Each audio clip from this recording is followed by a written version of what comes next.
Il est 3 heures de l'après-midi. Il y a tellement de fumée dehors à cause des feux de forêt qu'on dirait que c'est la brunante.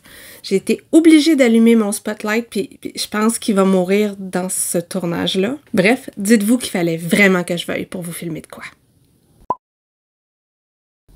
Allô, allô, c'est Karine de Mon Coin Lecture et bienvenue dans mon Mid-Year Book Freakout Book Tag. J'ai-tu dit dans le bon ordre? Il me semble que je l'ai dit dans le bon ordre, mais peut-être pas. Donc, qu'est-ce que ce book tag qui a été créé par quelqu'un il y a plusieurs années? Si je trouve c'est qui le quelqu'un, je vais vous mettre ça dans la barre d'infos. Et en bref, il faut répondre à des questions au sujet des livres qu'on a lus dans la première moitié de l'année 2023, dans ce cas-ci. Pour moi, je vous l'ai dit, 2023, ça a été une année étrange pour la lecture. L'année dernière, j'ai arrêté de travailler un grand bout de temps pour cause de perturbations majeures dans ma vie. Et quand j'ai recommencé à travailler, fin décembre, j'ai arrêté de lire. J'avais comme pas d'énergie pour faire les deux. Je travaillais ou je lisais. Puis aussi, il y a le montage qui me prend pas mal de temps. Puis en plus de ça, j'étais toujours dans un étrange état de fatigue qui faisait que je suis pas certaine que j'ai apprécié certains romans autant que je les aurais appréciés normalement. Vous comprenez ce que je veux dire? En tout cas, tout ça pour dire que j'avais pas tant de choix que ça de lecture depuis le début de l'année. Je pourrais vous donner quelques stats, hein, ouais. Mais là, il faudrait que j'ouvre mon ordi, puis j'ai mis mon micro, fait que le fan va partir. OK, juste pendant les stats, peut-être que l'ordi va faire du bruit. Mais je vais l'ouvrir quand même. Puis habituellement, cet ordi-là, il a besoin d'une période de réchauffement, fait que tantôt, ça va devenir vraiment fort.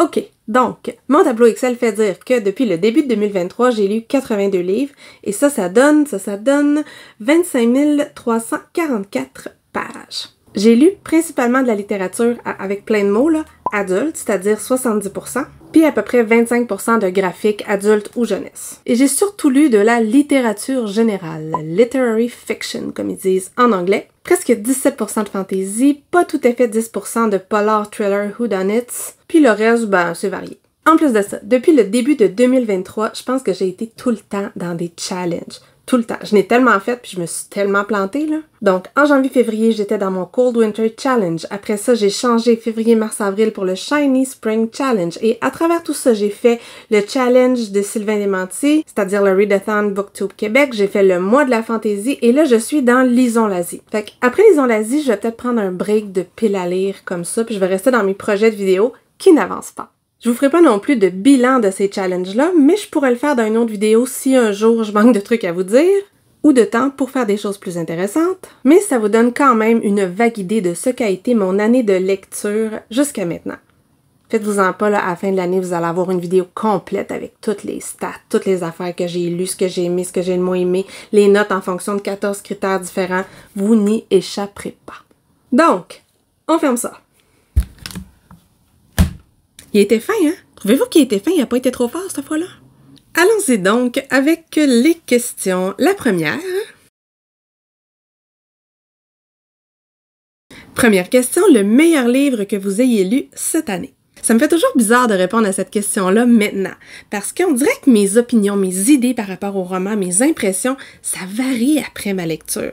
Plus j'y repense, des fois ça change en mieux, en moins bien, donc ça se pourrait que les romans dont je vous parle là, parce que non, je serais pas capable d'en parler de juste un, ils soient même pas dans ma vidéo best-of à la fin de l'année. Ça se peut. Donc, pour ces questions-là, je me suis fait un devoir de pas aller revoir mes listes et mes tableaux pour vous en parler de mémoire parce que, tu sais, ils sont supposés m'avoir marqué ces livres-là. Donc, je suis supposée m'en rappeler. Je suis pas supposée avoir besoin de me le faire rappeler par une liste. Comprenez-vous? Bref, les meilleurs livres à date. J'espère que je suis pas originale. Donc, dans mes lectures marquantes cette année, on a Promenade au phare de Virginia Woolf. J'ai tellement aimé ça, j'ai tellement trouvé ça beau, ce texte-là, qui raconte une journée, puis une autre journée, puis rapidement une période entre les deux. Mais bref, j'ai tellement trouvé que l'analyse du quotidien, l'analyse de la banalité du quotidien était fine, était merveilleuse. J'ai tellement aimé ça. J'aime Virginia Woolf, je trouve qu'elle écrit superbement bien. Je trouve que dans ce roman-là, le portrait des personnages est fabuleux. J'ai adoré ça. Ensuite de ça, un autre roman que je viens juste de lire, c'est Martin Eden de Jack London. Je n'avais jamais voulu lire Jack London parce que j'avais vu un film sur Cro-Blanc, j'avais failli mourir. Puis tout ce que je me rappelle, c'était du déchiquetage de chair humaine ou pas. Il y avait bien du sang sur bien des parties du corps, donc j'avais super peur. Mais ici, Martin Eden, c'est l'histoire d'un homme qui est né dans la classe populaire et qui veut devenir écrivain.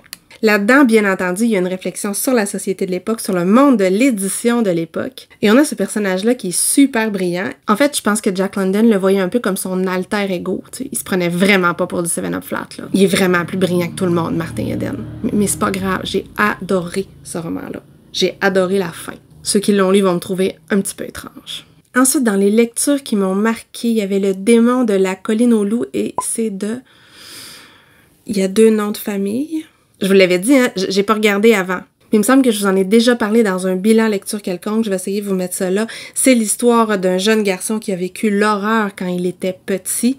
Mais l'horreur, là, j'ai rarement vu autant de sévices sur un enfant et on va voir ce qu'il va devenir. Il pleut des cendres, je pense, dehors.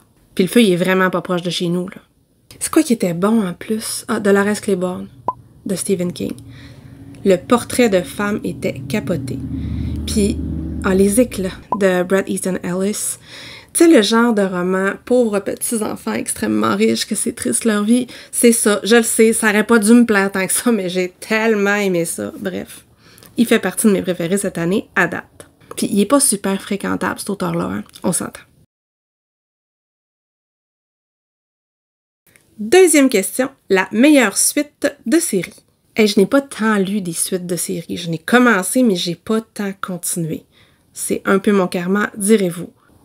J'ai toujours bien cadré le bord de mon écran, mais c'est bien poche. Je vais tasser. Hop.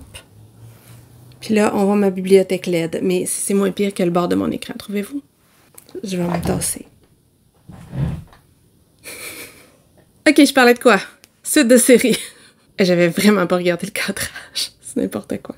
Bon, je vais quand même parler de la fin de l'Assassin Royal parce que depuis le début de 2023, j'ai terminé au complet le cycle de Robin Hood de l'Assassin Royal, c'est-à-dire que j'ai terminé la 3e trilogie de Fitz. Et moi, j'ai tellement aimé cette fin-là. Oui, dans l'histoire, il y a des longueurs, il y a des choses qui n'ont pas de bon sens. Tout y arrive, il prend des décisions épouvantables. Mais je trouve que le portrait d'un homme qui a un vrai traumatisme et qui reste avec son traumatisme malgré l'amour, malgré les autres, il reste avec ses difficultés et ses décisions de merde. Mais la fin, ça pouvait pas finir autrement. J'ai tellement trouvé que c'était triste, que c'était bien fait. J'ai aimé ça. Donc, ouais, meilleure suite de série. Quoique le tome 2 des Chroniques de San Francisco est encore meilleur que le tome 1. C'était bien aussi ça. Ouais. Troisième question. La nouveauté, c'est-à-dire un livre paru depuis le début de l'année que tu veux vraiment lire mais que tu n'as pas encore lu. Il y en a tellement que j'avais dit que je lirais puis que j'ai pas lu, c'est n'importe quoi. Mais là, aujourd'hui, maintenant, c'est un livre que je viens de recevoir cette semaine. Il faut que je vous le montre, il est trop beau. Il est juste là, je vous montre ça. J'ai vraiment hyper envie de lire et je vais le lire sur longtemps parce que je vais en profiter. Ce superbe livre, c'est de la non-fiction, c'est chez Actu SF et la lumière est en plein dedans. Bref, fantaisie et Moyen-Âge. Je vous montre le truc et à l'intérieur, c'est super beau. Donc, ça parle de littérature fantasy, ça parle d'inspiration littéraire et artistique du Moyen-Âge, ça parle d'inspiration historique. Ensuite, on a un petit résumé. Tout est en train de tomber parce qu'il y a plein de goodies dans mon livre, dont une carte. Fait que je parlais incontournable de la fantaisie médiévale, et ben c'est ça, c'est en masse. Puis, regardez, il y a une carte. Bon, mais c'est pas tout, je voulais vous montrer qu'il était beau à l'intérieur. Donc, il y a énormément d'illustrations. Toutes les pages, ou presque, ont des images. C'est magnifique. J'ai hyper hâte de lire ça. Non seulement pour découvrir des trucs de fantaisie, mais surtout pour comprendre d'où ça vient. C'est tellement intéressant en fantaisie quand on connaît la mythologie, quand on voit comment ils ont fait pour arriver à tout ça. J'ai super hâte de lire ce livre-là. Bref, aujourd'hui, c'est lui. Demain, ça va peut-être changer, mais aujourd'hui, c'est lui. Quatrième question, la sortie qu'on anticipe le plus d'ici la fin de 2023. Ça, c'est pas facile. Je pense que le tome 4 de Nevermore, qui est là, mais que vous voyez pas, devrait sortir cet automne. Donc, j'ai hyper hâte de continuer cette histoire-là. Puis, il doit y avoir un nouveau Dominique Fortier qui sort. Il y en a souvent un à l'automne. Souvent, il y a plein de trucs que je veux lire chez Alto, la maison d'édition québécoise. Mais je regarde tellement pas ça, les nouvelles sorties, là. Tu sais, je check les vidéos YouTube des filles qui font des vidéos sorties au début de chaque mois, mais 6 mois d'avance, vraiment, je regarde pas, donc j'en ai aucune idée. Cinquième question, plus grande déception. OK, fait que pour avoir une déception, il fallait que j'attende quelque chose du livre. Donc, c'est pas les pires livres que j'ai lus, mais c'est ceux que j'attendais de quoi, puis j'ai pas eu ce de quoi-là. Le premier, clairement, c'est La Reine de Rien de Geneviève Peterson. J'avais adoré la déesse des mouches à feu. J'avais trouvé que c'était un personnage hyper intéressant. Là, on retrouve ce personnage-là à 40 ans. Je l'ai pas reconnu, je l'ai trouvé désagréable au possible. T'sais, Geneviève Peterson, elle a une vraie originalité d'écriture, on la reconnaît. Mais là, j'avais quand même l'impression d'entendre parler une ado de 14 ans. L'histoire, elle m'a pas touchée, c'est peut-être de ma faute, mais ça a vraiment été une déception pour moi. J'attendais tellement et j'ai vraiment été déçue, puis je suis déçue d'être déçue. Même chose d'un roman dont je vous ai pas encore parlé. J'ai lu 3 tomes du 4e cycle de Aki Shimazaki, qui est une autrice québécoise d'origine japonaise que j'aime énormément. J'aime sa plume, j'aime sa façon de raconter des histoires. J'ai bien aimé le premier tome, beaucoup aimé le deuxième, puis le troisième, ça a été une déception pour moi. Le personnage principal, je me suis pas attachée, je l'ai pas compris. J'avais pas d'empathie pour elle, malgré qu'on sait ce qui va y arriver par la suite, donc j'ai été déçue de ce 3e tome-là. Le 4e est sorti, qui s'appelle Nire. Je vais le lire. Et celui que j'ai moins aimé, c'est Nono Yuri. Mais je vais quand même continuer, là. C'est sûr que je vais continuer à la lire. Mais lui, particulièrement, il était moins top pour moi. La plus grande surprise cette année. Bon, c'est un roman dont j'ai pas parlé, en fait, vous avez pas vu la vidéo, mais j'en parle dans un vlog qui va arriver plus tard. C'est Finley Donovan is Killing It, c'est un cozy mystery, c'est drôle. Tu sais, il y a pas de Ranger, il y a pas de Morelli là-dedans, mais ça m'a donné un vibe à la Stéphanie Plum. En moins grand n'importe quoi, puis en mieux adapté à notre époque. Mais c'est la première fois depuis longtemps qu'un cozy mystery me plaît autant. Et en plus, il va être traduit en français cet automne, donc vous pouvez le mettre dans vos Most Anticipated Books. Voyez-vous, je vous donne des réponses, non mais je suis-tu pas généreuse? Nouveaux auteurs préférés en 2023. Hey, il y en a plein que j'ai découvert cette année. T'sais, ils ont déjà écrit plein de livres, mais moi, je les avais pas encore lus. D'abord, pour moi, la découverte de Charlotte Perkins Gilman, autant comme femme que comme écrivaine, avec The Yellow Wallpaper, qui parle de postpartum, qui parle de santé mentale chez la femme, mais ça a été écrit pas dans notre siècle, donc c'est assez impressionnant de voir qu'elle avait écrit ça. J'ai adoré cette nouvelle-là. Ce matin, je viens de finir Kindred de Octavia E. Butler. Elle va faire partie de mes préférés. J'ai tellement aimé ce roman-là. Il aurait pu faire partie de mes meilleurs livres de l'année, d'ailleurs. C'est juste parce que j'ai fini un matin, mais il fait partie des meilleurs, oui. Kindred. Voyage dans le temps, retour dans le temps de l'esclavage, réflexion sur la condition des esclaves, les traumatismes intergénérationnels, c'est brillant, ce roman-là. Brilliant, comme dirait Dr. David. En fait, ça, c'est Ten dans Doctor Who. Ouais, je sais. On a les références qu'on peut. Et dans les plus contemporains, la plume de Dominique Scali qui écrit « Les marins ne savent pas nager ». Je vais clairement suivre ce qu'elle va faire à partir de maintenant. J'ai adoré la façon qu'elle a d'écrire. La prochaine question parle de fictional crush. Entendons-nous, là, moi, des crushs dans la vie, ça m'arrive pas. Fait que dans les livres, ça m'arrive pas tant que ça non plus. En fait, ça peut m'arriver, mais il faut que je relise plusieurs fois. Donc non, j'ai pas eu de nouveau fictional crush depuis le début de l'année. Dans la vie non plus, d'ailleurs. C'est une autre histoire. Mais j'ai lu des personnages super intéressants et ça, c'est la question numéro 9. Mes personnages préférés, le premier qui me vient en tête, c'est le papa dans Betty de Tiffany McDaniel. C'est un personnage qui est génial. J'ai adoré le lire. J'ai aussi beaucoup aimé le personnage de Dolores Claiborne de Stephen King. J'en viens jamais comment il réussit à écrire des personnages de femmes. Et ce personnage-là est super bien réussi. Ah, mais dans Chronique de San Francisco, Mouse, Michael Tolliver, il est tellement cool, je l'aime tellement, là. Lui aussi. Ah, puis dans les vies de papier que j'ai lu il y a pas super longtemps de Rabi Alamedine, la femme avec les cheveux bleus, j'ai adoré ce personnage-là qui se questionne sur sa place dans le monde, sur son importance dans le monde. Il est génial. Un personnage de femme, encore une fois, qui a été écrit par un homme, mais un homme gay cette fois-là, mais un homme quand même, là. Mais j'ai adoré ce personnage-là. Est-ce que ça paraît que j'ai oublié son nom? Ah, puis Emily Wilde, dans Emily Wilde's Encyclopedia of Fairies. J'ai pas tant aimé le livre, en fait j'ai bien aimé le livre, mais le personnage de Emily Wilde qui semble être neuroatypique à une autre époque, en fantasy, il est très très cool. J'adore sa façon de penser. Bon, je la comprends pas tout le temps là, mais j'ai adoré la lire. Et si je considère l'équipe de field hockey de We Ride Upon Sticks de Quanberry, je pense qu'elle fait partie de mes personnages préférés. Ça parle d'amitié, mais ça parle toujours au nous parce que c'est comme une équipe, une entité. Ça parle de passage à l'âge adulte, de trouver sa place. C'est excellent et le personnage de l'équipe est super. En fait, j'étais pas capable de choisir un personnage, fait que l'équipe. Puis le pire personnage, le personnage qui m'a fait le plus rager, il y en a eu des mecs qui m'ont fait rager là, dans les romans, mais le pire, c'était le mari d'Éléonore dans le roman de Joyce Maynard Où vivaient les gens heureux. Je l'ai tellement haï, là. Ce gars-là, irresponsable, qui passait pour bohème, la bonne personne, qui mettait tout ce qu'il y avait de mal sur le dos de l'héroïne, qui, elle, avait pas le choix de les faire survivre, là. Que je l'ai détesté, vous pouvez même pas vous imaginer. Tu sais, quand c'est un vrai méchant, là, avec juste des bouts méchants, on l'haït, mais tu sais, ça reste qu'il peut pas exister. Mais ce mec-là, là, il existe en des milliards d'exemplaires. Oh mon Dieu que je l'ai haï. 10e question, un livre qui m'a fait pleurer. Je ne crois pas avoir pleuré beaucoup cette année. Même si j'ai lu des livres super tristes, mais non, la fin de l'Assassin Royal, j'avais une petite larmounette. Dans certaines situations, dans Betty de Tiffany McDaniels aussi. Puis le démon de la colline aux loups.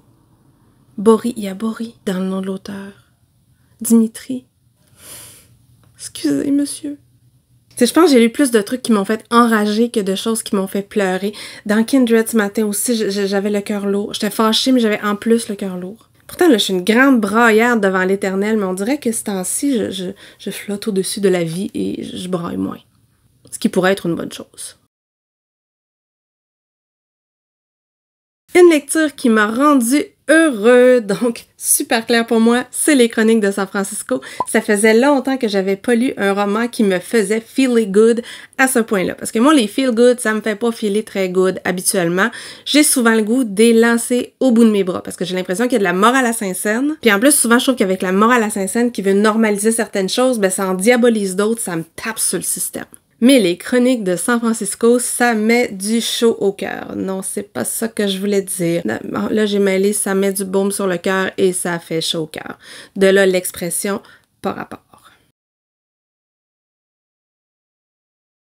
12e question, le plus beau livre que vous avez acquis cette année. Écoutez, des beaux livres, là, c'est presque juste ça que j'achète. Mais mon préféré aujourd'hui, vous le voyez, il est là, je vous le montre mieux. Je vous l'avais montré dans mon dernier book haul, c'est une très très belle édition du Seigneur des Anneaux. Regardez si c'est beau. Et vous avez un trou ici et on voit le petit œil, en fait le gros méchant œil de Sauron. Puis en plus dedans, il y a des illustrations. Vous trouvez pas que vu de loin, ça a l'air d'un utérus ou d'un stérilet? Non, c'est des rochers.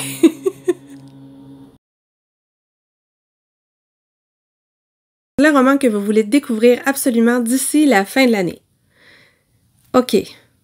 Tous les romans qui étaient sur ma pile ultime, tous ceux que j'ai reçus en service de presse et tous ceux que je viens d'acheter dans les 2 derniers mois parce que j'ai fait des conneries.